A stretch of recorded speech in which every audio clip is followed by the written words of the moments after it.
لەوتڕێ هەوری پەڵەی پاراوتێر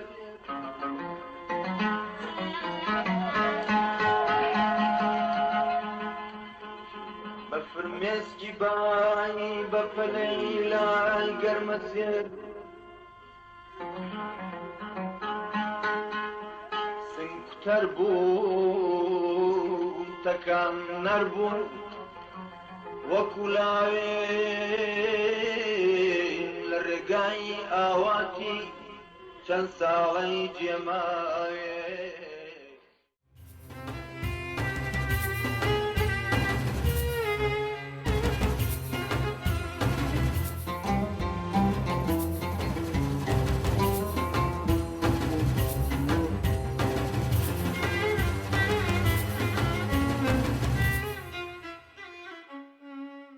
ئێمە گەر سەیرێکی کوتی مێژووی شاری سلێمانی بکەین ئەم شارە شارێکی زیندوو بۆ هەمیشە لە هەموو بوارەکە کەسانێکە بوون کەەوە خۆیان بینیوەتۆ لە چالاکی خۆیان و لە توانای خۆیانە ئایا هونەری مۆسیقا بۆ ئایا ئەدەب بووە ئایا شێوەکار بۆ ئایا شانۆ بۆ ئایا هەر بوارێکی ڕۆشنبیری و کۆمەڵایەتی بواە ئەوەی منەوێت لێرە باسی بکەم شاری سلێمانی جاران شانۆیکی وا گەورەی تیانە بووە یاخود لە ڕووی کۆمەڵاتیەوە نەزانرا وەک پێویست چۆن پێشوازیەک لە کۆنسرتێک بکرێت کە ئێستا پێڵیم ئەم وشەی کۆنسرتیش تازەیە لە ناو کۆمەلگای ئێمەدا بەڕاستی کەوا هونەرمەندێک بێت خەڵک گوێی لێ بگرێت و کەسانێکی زۆر تامەزۆر بن بە دەنگەکانیانە و دانیشن بە دیاریەوە بۆیە زۆترین جار لە ناو ماڵانە کۆر دروستەکرا هەموو ماڵێکی نەکرا ئەوەی تیا بکرێت چونکە ئەو کۆمەڵە کەسەی کەوا لە ماڵێکا کۆ بێتەوە ڕەنگە ئەرکییان ئەبواە وەکو داوەتکاریەکە وەکو پێشکەشکردنی شتێک بۆیان ئەو خەڵکەی کە دائنیژ لەوێ ژمارەی زۆر بوونایە ئایا میوانەکان بووە ئایا مۆسیقیەکان بواە لەبەرەوە لە ماڵی پیاوە گەورەکانە ئەکرا لەوێ خۆشین دەنگ هاتن لەوێ کۆڕیان بۆ دروستە کرد و گۆرانی خۆیان ئەسڕی و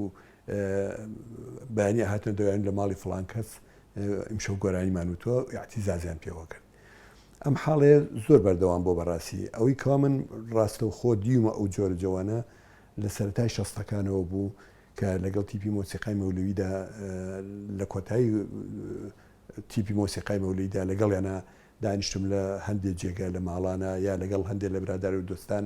دانیشی مۆسیقەمان لیا و گۆرانی بێژ هەبوو ئێمە حەزمان نەکردکەوە ئەو گۆرانی بێژانە بناسیین نەک لە بەرخاتی دانیشتەکە لە بەرخاتیەوەی کەوای ئێمە بڕین ئەو هونەرمەندانە بین بزین ئەمە چی ئەڵێت و گۆرانی چی ئەڵێت و بۆ پێڵێن هونەرمەندێکی بەتوانە و چی ئەزانێت ئێمەش ئیسفادەیەکی لێ بکەین زۆر لە گۆرانی بێژانی لەگەڵیان دانیشین مەسەلان نمونەی خوا لێ خۆشبان ڕەشۆل حەمە ساڵح دیلان محمود تۆفیق شلک شێخ عەبدولعەزیز حەسەن زیرەک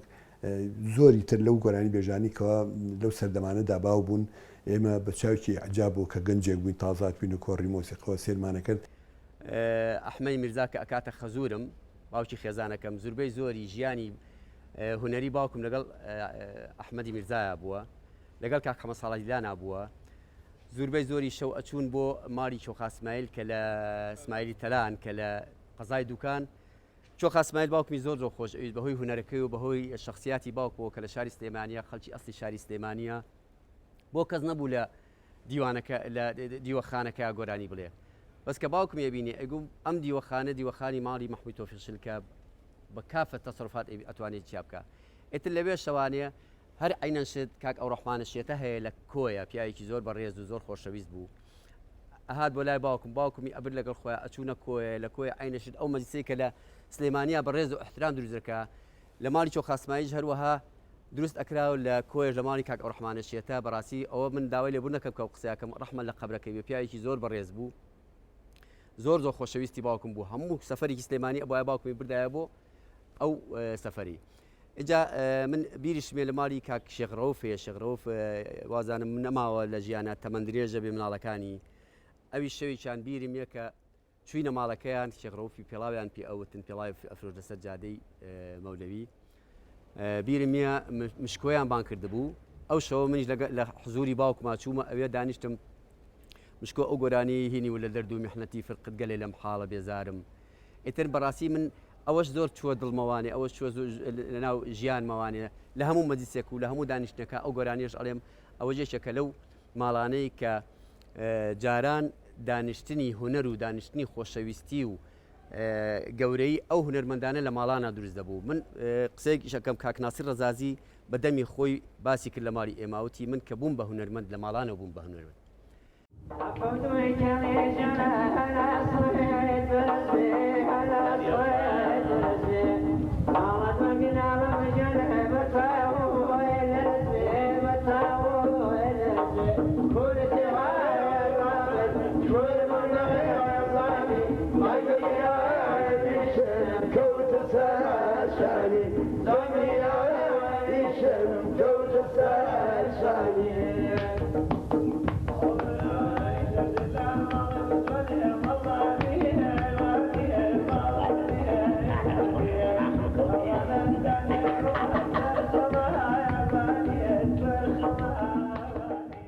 ئێمە وەکو گەنجانێک کە ئەڕۆشین بە ئەو جێگانە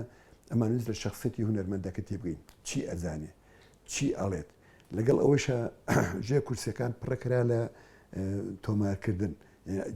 جیهازی تۆمارکردن تەجیل و شتیوە یا بەجزیەوە دەنگی گۆرانی بێژەکان تەجیلەکە یاخود ئاگادار بووم گۆرانیە تەجیلەکرا بەیانی کە هەڵە سای پاش ڕۆژە دو ڕۆژ ئەبینێن لەناو چایخانەکانە لێ ئێرایەوە یعنی زۆر لە گۆرانەکان ئەو وەختانە ئەوە هەل لە چایخانەکان پێشوازی لێکرا و خەڵک زۆر بە عجابەوە گوێی لێگرت و حەزێک کرد بیبیسێ بزانێ ئەم گۆرانی چییە هەتا لە ڕێ ئەو دانیشتانەوە خەڵک داوا ئەوەی کرد بۆ بەرهەمی تازە ناکەن کە بەرهەمی تازە وەکو ئەمڕۆ نەوە بڵێ بچیتە ناو ستۆدیۆیەک و فرقەی مۆسیقە بێنیت و گۆرانی بێژ بێنیت و شتەکان تۆمارکەی بەڕێوکی کوالیتێکی باش ئەو وەختە کەن بەرهەمی تازە یعنی بۆ دانیشتێکی تازە نییە گۆرانی بێژێکی کە بێ بەرهەمی تازە بڵێ و ئێمە دڵمان خۆش بێ پێی ئەگەر چی لە ڕووی هونەریەوە زۆر جار ئەو بابەتە هونەریانی تۆمارەکرا کوالیتی باش نەبوو بەڵام یەکشتی تیا زۆر جوان بوو کەەوە سەژ لە ڕۆحی هەمومانەماوە ئەو مۆرکە جوانەی کە سلێمانی پێناسراوە یا ئەو مۆرکە جوانی کەەوە گۆرانی کوردی ئەم ناوچەی پێناسراوە لە دەنگی گۆرانی بێژەکان ئەو ئەحساسە جوانە دووەرەگرت ئەو مۆرکە جۆلەیە بوو و ئێستش ئەوەیە کە زۆرتر ماوتۆ لە ناخی هەستی ئێمە کە ئەمڕۆ هەندێک گەجڕنگێتە پێش و گۆرانی ئەڵێ مەقبول نییە لای گوێسکەی زۆر کەسە بۆ چونکە ئەو شتانە لە گوێسکای ماوەتەوە بەو ئیحساسە داوا ئەکەکەەوە بەرهەمی تازەی هەبێ وە بچێ بەدەم شتەکانیەوە پێ خۆشحاڵی خۆمان دەرەبڕین بەرامبەر بەم ڕۆژەی کە لەگەڵ ئەم برا هونەرمەندە گەورەیە دانیشتووین لە خزمەتی ئاغای محەممەدی کە مەشهورە بە ئاغای ماملێ و مامۆستا کاک حاجی کە خۆم حاجیمەکی بوو لەگەڵ بەڕێز ئاغای محەممەدی کە دانیشتووی سەخزە و انتشاراتی و کاک سالاری کوێخاسابیر کە خۆشەویستی هەموو لایەکە و دانیشتووی شاری سلێمانی و کاک دکتۆر عەبدولکەریم سەلامی کە دانیشتووی شاری بانی خۆشەویستە و کاک ناجی ئەحمەدی کە انتشاراتی و خەڵقی شاری بانی بەڕێزە و کاک محەممەدی پور کە خۆشەویستی دکتۆرە و خۆشەویستی هەموو لایەکە و ئەم ڕۆژەشمان بە ڕۆژێکی زۆر زۆر پیرۆز زانی کەوا چارەک سەعاتێ لە ژیانی هونەرمەندی بەناوبانگی کوردی مەزن حەمەی ماملێ خۆشەویستی هەموو کورد و کوردستان لەسەر شەرەفی ئاغای محەممەد حەمەی ماملێ و ئاغای محەممەدی و لەگەڵ کاک دکتۆر و سەلامی و لەگەڵ کاک ناجی و کاک محەممەد و کاک سالاری بەڕێز و بچووکتان هونەرمەند حاجیمەکی کە ئەمە هەنگە بچکۆ لە خندیدانەیە بۆ یادی چەند ساڵێکی دوا ڕۆژی نەوەمان بەجێ بێڵین ئیشەڵا تەمەند درێژیش بۆ خاوەنی ئەم ماڵە و هونەرمەندی مەزنی کورد و کوردستان ماملەی بەڕێزە کە دوو کەلیمە لەو دەنگە خۆشە بە سۆزەی لەو قڕگە جوانەوە بێتە دەرەوە هەتا ئێمە و نەوەی ئێمە لە بیری نەچێ و لە یادی بێت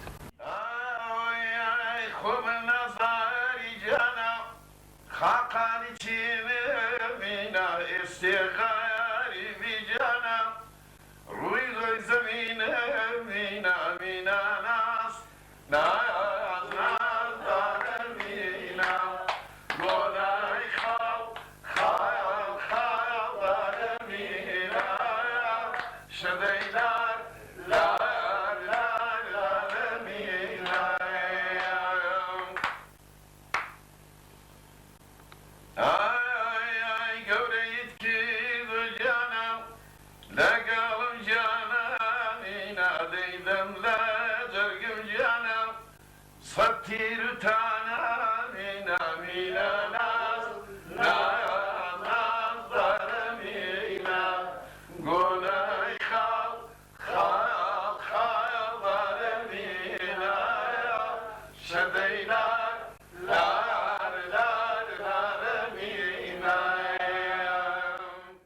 کاتی خۆی لە سەردەمی جەنابی کاکەریمی قەرەنیا و کاتە کە متەسەڕیفی سلێمانە پێوتووە تا پارێزگار شەوێک بە ساموکەرانە دێتە خوارەوە شەوی پاییزە بێ لە سەربانی قەرەباڵغی ئەبینێ هەڵبەت وەکو کارێکی خۆی هەمووکو عاشقی ئیشەکەش هەمیشە سەردانی کردۆ گەڕاوە بۆ دڵسۆزی کارەکەی قەرەباڵغی لە سەربانە بینێ ئەڵێ و قەرەباڵغیە چییە؟ ئەڵێنە لە ئەو ماڵە حەسەن زیرەک لەوێ ئەهەنگە جێڕێ بۆ دڵنیابوونی قەرەباڵغەکە ئەچێتە پێشەوە تەچی دەکا بزانێ ئایا وایە کە سەیرەکات قەرەباڵغێکی زۆرەوە دەنگی بابەتی باڵەبانە و مۆسیقی خۆشی لێ ئەڵێ ئێمەش داوەتکەن هەم خۆشی ئەسەلمێنێ خۆشیە ناسێنێ هەم دڵنیاژە بێت کە ئەو قەرەباڵغیە قەرەباڵغی خۆشی و ئاهەنگە کۆمەڵێ بنەماڵی ناوداری سلێمانی و کاتە هەستاون بەو کارانە ئەو کارە جوانیانە کۆ کردوێتەوە بێ بەرامبەرەوەکو پێشتر وتم بۆ نمونە مامەسا مەحموود تۆفیق شلێک بە ڕەحمەت بێ هەم دەنگی خۆش بوو هەم ماڵەکەشی ئاواڵا بوو بۆ کارانە تەنها خۆشەویستیان بۆ هونەرەکە بۆ هیچی تر کاک ئەحمەدی سۆفی کەریم بووە کاک مەلای پاقلاوە بووە کاک ئەمینی ڕەحمەتی بووە ئەمینی دەڕابەتی کۆمەڵێکی تر لەمانە کە ماڵ و مناڵیان تا ڕادێکی زۆر ماندوو بوون لەگەڵ بۆ ئەوەی کە ئەو کارانە بەباشی بەڕێوە بچێ و ئاهەنگەکە هیچ کێشەیەکی تیانە بێ بەڕاستی ئەوانە جێی ئاماژن جێی تەقدیرن ئەبێ ناو بەناو ئەوانە باز بکرێن لە کۆڕکۆبنەوەکانە هەمیشە بەیاد بێنەوانە بەرپرسەکانیشمان حەقا گرنگی زیاتر بە هونەر بدەن هونەرمەند بدەن لایەن لێ بکەنەوە هاوکاریان بکەن هونەر هەروە لە خۆڕ ناچێ بەڕێوە پێویستی بە دەستگیرۆییە ئەم ڕۆژمادا کارێکە کە زۆر کارەکانی پەڕایە بێ ئەگەر بتوانین ئەوە تۆزێک لە خۆمان ببورین هیچ کێشەیەک نی ئەتوانیت کە هونەرە بەزیندوی بمێنێتەوانە چونکەوەکو پێشتر ئەرزم کردن هونەر ناسنامەمانە هونەر کارێک نییە کە بتوانین دەستبەرداری بین هەمیشە ئێمە کە جۆ لە مۆسیقاگرین ئەگەر تێشی نەگەین مۆسیقا سدووری نێت تێکەڵ بە ڕۆحمانە بێ وەکو چۆن مامەسا گۆلانی ڕەحمەتی ڕووەکە دە دەرۆش عەبدوڵڵا ڕەنگە هەر بە ڕۆحی خۆشی وتی بێ بە دەرۆش عەبدوڵڵاڵێ ئەوەندە بیست لە مۆسیقا خرۆشی ڕۆحی بێگانە میزاجی کوردەواریم تێک چووە دەریۆش عەبدوڵڵا دەسا بەو لاوەکو ئای و حەیرانە واتە دەنجی تۆ گۆرانی ڕەسەنێت و ئەمە دەخۆشە کە جۆم لە دەنگە دەبێ تێکەڵ بە ڕۆحمە بێ مەزاجم دێتەوە خۆش و هەست بە کوردبوونی خۆمەکەم کە منیش خاوەن یاسنامەیەکەم مەبەستی ئەوەیە مامەستا گۆرانی ڕەحمەتی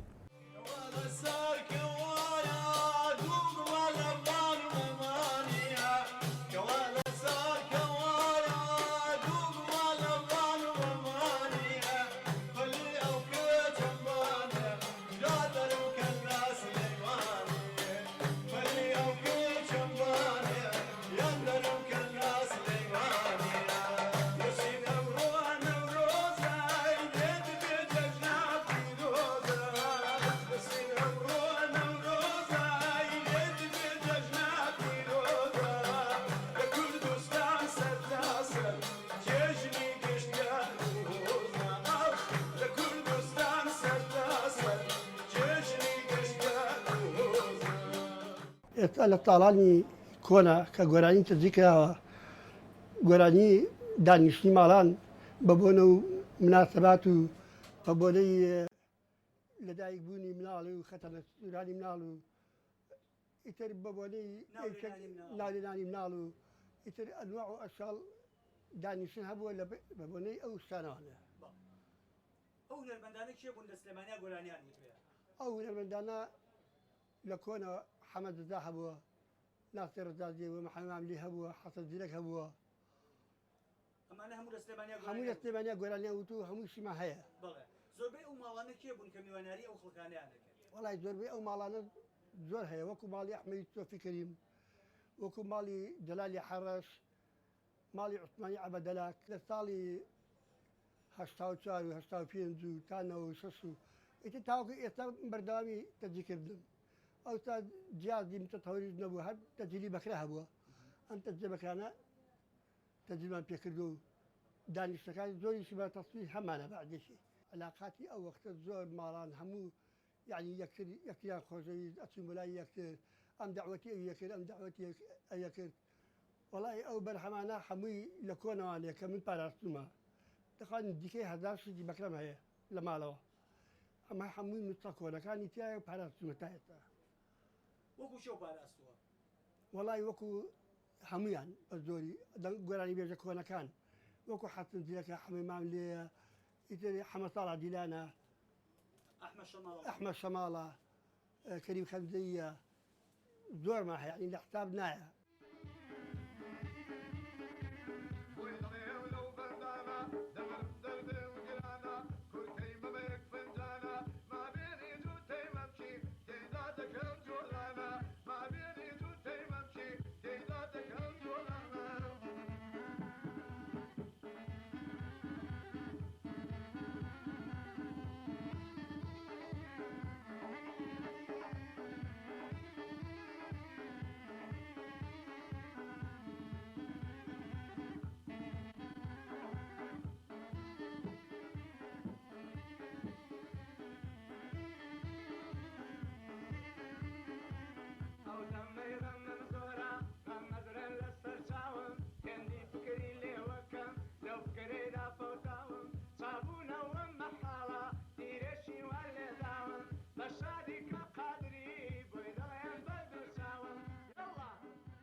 کێ هەیە گۆرانەکانی حەسەن زیرەک لە هزرا غایب بێت کێ هەیە گۆرانەکانی ماملەی لە بیرچێتوانێ کێ هەیە مەیلەنجێنەی ئەحمەد شەماڵی بیرچێت هەمیشە و دایم جێگری کوڕم کە ئەیبەنە ئاهەنگانەوە داوای گۆرانی مەیلەنگەی لەن لەکەن پێم وایە کاتی ئەحمەد شەماڵ کۆچی دوای کردووە ئەو پڕی من زۆر منداڵ بووە بەڵام هونەرێکی وای بەجێشتووە 100% جەماوەریە پێکفێرتە یعنی هوەری ڕاستەوخۆی ناو کۆمەلگا ڕاستەوخۆ مخاتەبەی تەزەوەق و عەقڵیەتی کۆمەلگا ئەکات سەردەمی کۆن ئەحمەد داودە هەبوو حەسەنی نەی هەبوو مام حەسەنی بەس باڵەبانێک پێ لەگەڵ ئەزۆلە بە باڵەبانەکەی مقەدیمەی گۆرانەکانی لێدا مقەدیمەکەی پێشکەشە کرد دواتر تەرجومەکەی ئێستا باڵەبانیان بچوو کردێتەوە لە مەستەوای خۆی دایانن لەگەڵ چیبۆردە کۆنی ئامریکا بەس تەرجمەی ئەدەنێ ماڵە ئیلم بۆ زانیاری باڵەبان ئەتوانێ ڕۆڵی سەرتاپسەری گروپە بژێڕێت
لە دەورەکانمان زۆر زۆر بیرم چوو باسی کاکە ڕەفیق چالا بکەم ئەویش هونەرمەندێکی کەڵە هونەرمەندە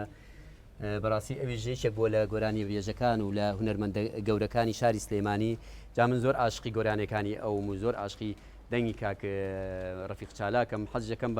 بە یادی کاک ڕەفیق چالاکەوە ئەم کۆپلە بچکۆلێژ بۆ خزمەت بە گەلی کوردستان و بە هونەرمەندانە بکەم. دوانە ئەوەکەی شوێن ماڵە گەورە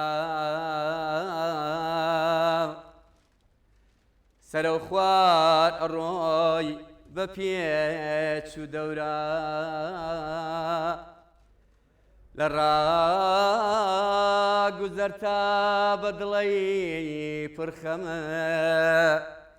ڕۆژی ڕووناکە لێ کردومە بەتەمە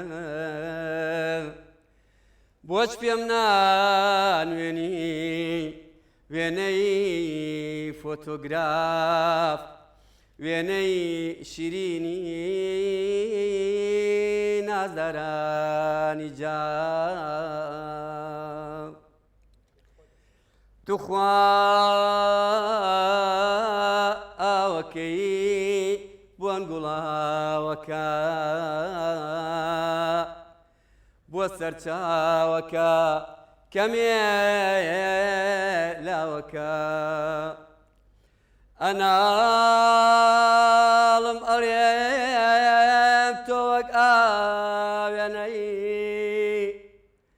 بۆ شوێن دەستکردی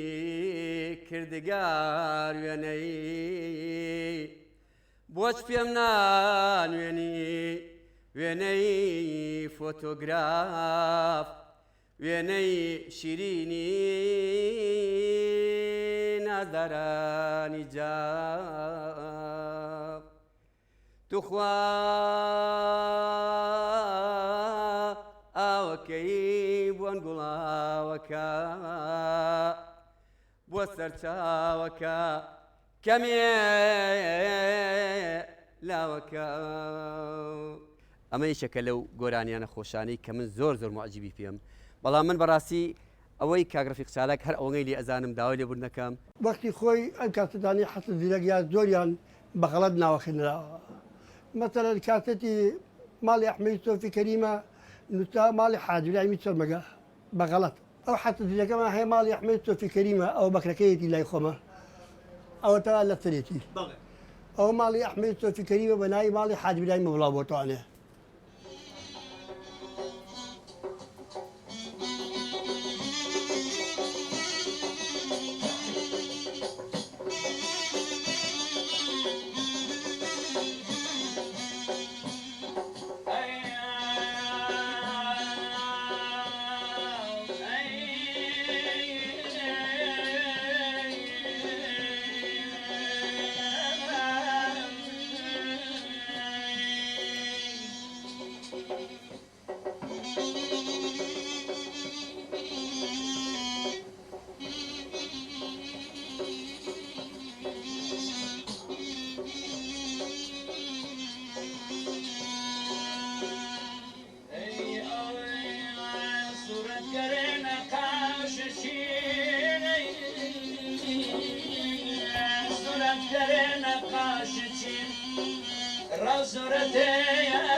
کاکەم بەبەڵگەوە لامە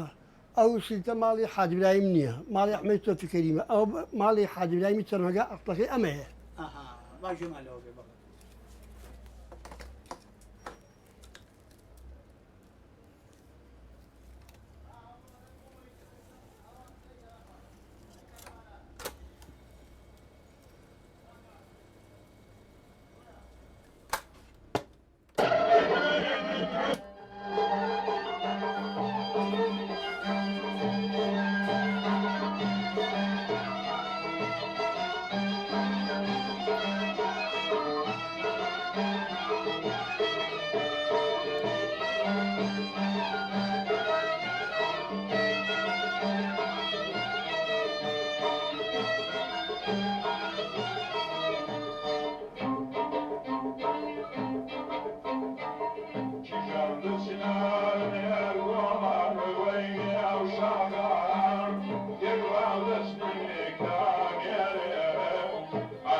ئەم شەوشەوی جمعەیە کە ڕێکوتی 24 1960 دەکات چوار هەمشەوی جێژنی قوربانە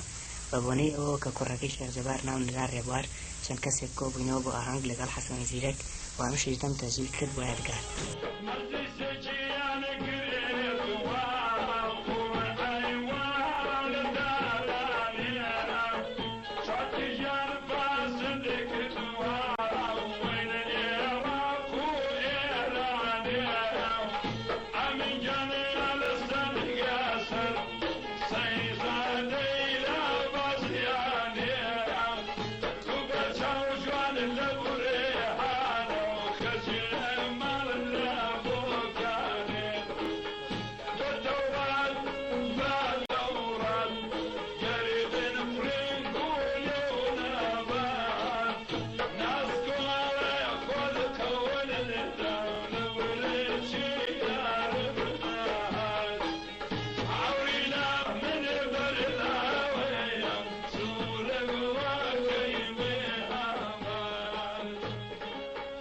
حەسەن زیرەک چەند جار هاتوو بۆ سلێمانی بێگومان وەکو خۆتان ئاگادارن بەڵام ئەوەی کەوا من لە نزیکەوە زیاتر ناسیمەوانە ئەو بینینم بوو کە لە کۆتایی شەستەکانە لێرە بوو وتیان حەسەن زیرەک هاتۆ بۆ ئێرە خەبەرێکیان نانێ لەکوێ دابەزیوە بڕی سەرکی بێوتیان لە ماڵی نووری قانەی کامەلا ئەو لەگەڵ برادەرەکانمە خۆشحاڵ بووین کەوا ئێمە هونەرمەندێکیوە ئەبینین و لە نزیکەوە ئیناسین ڕۆشین لەوێ بە خێراتیان لێکردین و بە خێراتی ئێمەی کردوانە وەکو گەنجێک ئێمە تازە دەچمان ناو بە کۆڕی مۆسیقە و کۆڕی هونەریە ئیتر ئەوە بوو بە دوای ئەوە چەندین جار یەکترمانە بینی بە ڕۆژ بەڵام جاری وا هەبوو هەندێک جار دانیشتنیان دروستە کرد هاتن بە شوێن ئێمەشان لەگەڵیانە ئەو وەختش ئێمە گەنجێک بووین لە بواری مۆسیقەوانە خەمەکەمان زۆر قوڵ بوو لە مەسەلەی مۆسیقای کوردیە چۆن دەست پێ بکەین چۆن بتوانین خۆمان پێگەینین چۆن مامۆسایەکمان نییە مەسەلایە خۆت لە مەحەدێکمان نەخوێندووە چۆن بتوان تەنها ئارەزوومەند بووینکەوە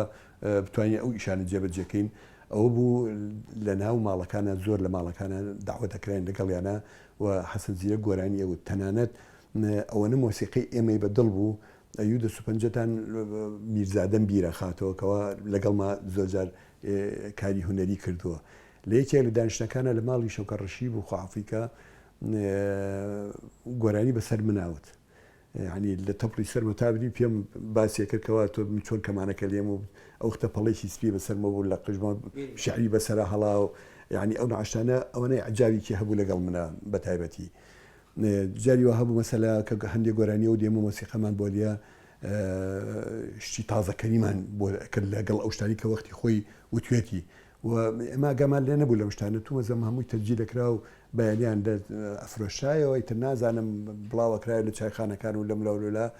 ئێمە کو گەنجێک پێمان خۆش بوو ئەگەر چی کوالیتی ئەو تەرجیلانە وەک پێویست نەبوون بەڕاستی ئەو سەردەمانە چکەوەکو وتم تەقەنیاتی وانە بوو مایکرۆفۆنێک بودانرا بۆ هەموو گروپەکە تر لە چه ئالەتەکەیان لە چی و نزیک بۆیە ڕەنگە تا ڕادێ دەنی ئەوەی وەرەگرت و زاڵە بوو بە هەر حاڵ بەڵام ئەوە ئەرشیفێکی ئەمیلەتی ئەرشیفێکی مێژووی هونەریە کەەوە ئەو سەردەمانە لە ماڵانە ئاواشت ئەکرا و گۆرانی ئاوا ئەوترا و جاییوە هەبوو ئەوەنە جەوەکەی لا خۆش بوو مەسەلا ئێمە هەندێک مۆسیقی خۆمانمان لیا بۆ خۆمان بۆ خۆشی خۆمان لەگەڵ برادەرەکانمانە ئەیوما مۆساتخوا دووبارەی ئەو مۆسیقەیە کوێنەوە ئەیکرد بە ئاوازێک ینی کەلیماتی بۆ دانا حەسەن زیرەک شراب للشيخان يسقوا لي راس الدنيا بيد درو تفردا حق القول امدد يا براسي وركوان انا بون على طريق اخذك دي للشيطان روح مثل الدنيا كفر بدين ايمان يجيك لو گۆرانیانە مەسەلا گۆرانی ئۆخەی لەو باڵایە ئەمە خۆی لە ئەسڵا مۆسیقێکی ئەرمەنی بوو تەکنیکێکی جوانی تیا لە مۆسیقەکە ئێمە بۆ پرۆڤی خۆمان لەبەرمان کردبوو نۆتەیمان نووسی بۆ لێمانە لەگەڵ برادەرەکان اینجا ئەو جارە لەو ماڵە لێماننا وتی توخوا ئەم جاریش بۆم بڵێنەوە زەحمەت نەبێ جاری دووەمیش بۆ لێمانەوتی ئەگەر زەحمەت نیە بۆ جاری سیامیش بڵێنەوە شتێک هەڵێم لەگەڵتانە ئەترەوە بۆ ئەو گۆرانی ئۆخی لەو باڵایە بە ئێرتیجاری ڕۆی ئێمەش دوایە کەوتین ئەو گۆرانیە ڕەنگە زۆر کە زواب بزانانی لەحنی خۆیەتی یاوە بزانانی خۆ لەحنێکی کوردیەوە نییەوە لە ئەسڵا ئاوازێکی ئەرمەنیە بەڵام چالاکی و وریایی حەسەن زیرەک توانی بیکە بە گۆرانێکەوە زۆر مۆکی کوردی پێوە دەرکەوت کە عنی وازانی هەست لە گۆرانێکی کوردیایە لەگەڵ ئەوە ئاژیت. ئەمینە و ئامینە تۆی دنیا و دینم قۆڵەکە دوێنە بیکە بەسارینم چونکە تاقانەی دەگمەرگی نەبینم چونکە تاقانەی ئامین دەگمەرگی نەبینم ئەمینە و ئامین دەی هەستا بەیانە تا بە یەک ئاگەینێ وەی ئاخر زەمانە تا بە یەک ئاگەینێ وەی ئاخر زەمانە ببرا حياتهم ياركم سبريه دايشينو قربي من باتماتهم من باتماتهم ياركم سبري داي داي في انقل يا مقنيه سزا ستايم چه از وقتی رجب